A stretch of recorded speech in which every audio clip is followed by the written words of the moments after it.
ആ വിഷയത്തിന് അവർ തയ്യാറായില്ല. അപ്പോ ഞാൻ വീണ്ടും ഉത്തരവാദിത്തപ്പെട്ട UDF നേതാക്കളുമായി ചർച്ച നടത്തി. ഇനിയാണ് നിങ്ങൾ കേൾക്കേണ്ടത്. നിലമ്പൂരിലെ വോട്ടർമാരും ഈ പറയുന്ന കേരളത്തിലെ ജനങ്ങൾ നിങ്ങൾ കേൾക്കേണ്ടതാണ്.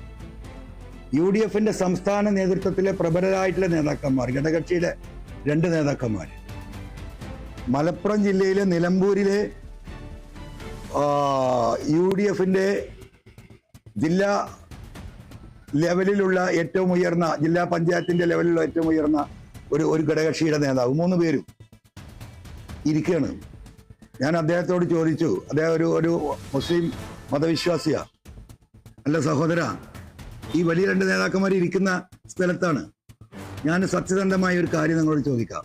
നിങ്ങൾ നെഞ്ചത്ത് കൈവച്ച് അള്ളാഹുവിനെ സാക്ഷി നിർത്തി നിങ്ങൾ പറയണം, നിലമ്പൂരിൽ VS ജോയി മത്സരിച്ചാൽ എത്ര വോട്ടിന് ഭൂരിപക്ഷം നമുക്ക് കിട്ടുന്നുണ്ട്? അദ്ദേഹം ഒരു മിനിറ്റ് ഇങ്ങനെ നോക്കിയിട്ട്, ഒരു സെക്കൻഡ് ഇങ്ങനെ നോക്കിയിട്ട് അനുവദിച്ചു, നിങ്ങൾ പറയുന്നത്. ഞാൻ പറഞ്ഞു 25,000. ഞാൻ തുടങ്ങാണ്. ഈ പറയപ്പെട്ട നേതാവ് പറഞ്ഞു 30,000 വരെ നമുക്ക് ജയിക്കാൻ പറ്റും. അപ്പൊ ഞാൻ ഈ UDFന്റെ ഉന്നതനായ നേതാവിനോട് ഞാൻ പറയാണ്, നിങ്ങൾ കേട്ടല്ലോ. രണ്ടാമതും ആ വ്യക്തിയോട് ഒരു ചോദ്യം കൂടി ഞാൻ ചോദിക്കും. നിങ്ങൾ അള്ളാഹുവിനെ സാക്ഷി നിർത്തി, നിങ്ങൾ 5 നേരം നിസ്കരിക്കുന്ന ആളാ, നെഞ്ചത്ത് കൈവച്ചിട്ട് ഈ ചോദ്യത്തിൽ കൂടി നിങ്ങൾ ഉത്തരം പറയണം. ആര്യാടൻ ഷൗക്കത്ത് മത്സരിച്ചാൽ എന്തായിരിക്കും സ്ഥിതി വെച്ചു? അദ്ദേഹം ഒരു 2,000 തൊട്ട് 5,000 വോട്ട്. അപ്പൊ ഞാൻ ഈ ഉന്നതനായ നേതാവിനോട് പറഞ്ഞു, നിങ്ങൾ കേട്ടല്ലോ, ഇതാണ് വസ്തുത, ഇതാണ് വസ്തുത. ഞാൻ എന്തിനാണ് രാജിവെച്ചത് നിങ്ങൾക്കറിയാലോ. കേരളത്തിൽ 3ാം വട്ടവും LDF ഗവൺമെന്റ് അധികാരത്തിൽ വരില്ല എന്നത് വസ്തുത കേരളത്തിലെ ജനങ്ങളെ കാട്ടിക്കൊടുത്ത് പിണറായിസത്തിനെതിരെ ഏറ്റവും കൂടുതൽ വോട്ട് വാങ്ങി ജയിക്കാനാണ്. പക്ഷെ ഇവരുടെ താല്പര്യം എന്താ? ഇവർക്ക് ഒറ്റ താല്പര്യമുള്ള സാഹിബേ. എന്താ താല്പര്യം അറിയോ? മുഖ്യമന്ത്രിയാകുമ്പോൾ ആര് കൈപൊന്തിക്കണം, ആ ഒരു താല്പര്യം മാത്രമേ ഉള്ളൂ. അതുകൊണ്ട് നിങ്ങൾ ആലോചിക്കണം.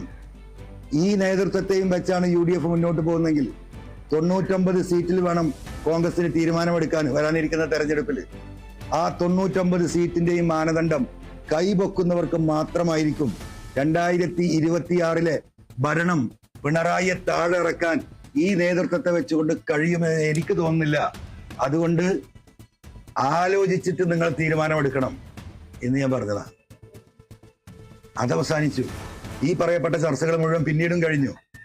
ഒരു സീറ്റും പ്രത്യക്ഷമായി പറയാൻ കഴിയില്ല എന്ന് പറഞ്ഞു. അവസാനം ഞാൻ ഇന്നലെ നിങ്ങളോട് വന്നിട്ട് എന്താ പറഞ്ഞത്? ഞാൻ UDFനെ തോൽപ്പിക്കാനാണോ നോക്കിയത്? ഞാൻ UDFനെ തോൽപ്പിക്കാനാണോ നോക്കിയത്? ഞാൻ UDFനെ തോൽപ്പിക്കാൻ നോക്കിയിട്ടില്ല. ഞാൻ UDFനെ സഹായിക്കുന്ന നിലപാടിന്റെ ഭാഗമാണ്. ഈ പറയുന്ന മുഴുവൻ അപമാനവും സഹിച്ചിട്ട് ഞാൻ ഇന്നലെ നിങ്ങളോട് പറഞ്ഞു, ഞാൻ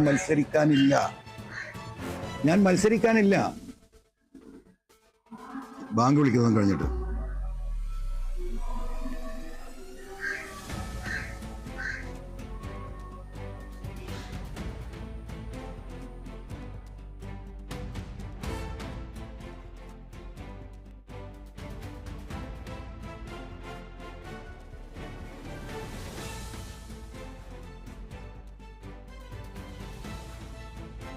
പറഞ്ഞു നിർത്തിയ ഇടത്തു നിന്ന് ഇന്ന് സംസാരിച്ചു തുടങ്ങുന്നു എന്ന് പറഞ്ഞുകൊണ്ടാണ് PV അൻവർ മാധ്യമങ്ങളെ കാണാൻ ആരംഭിച്ചത്.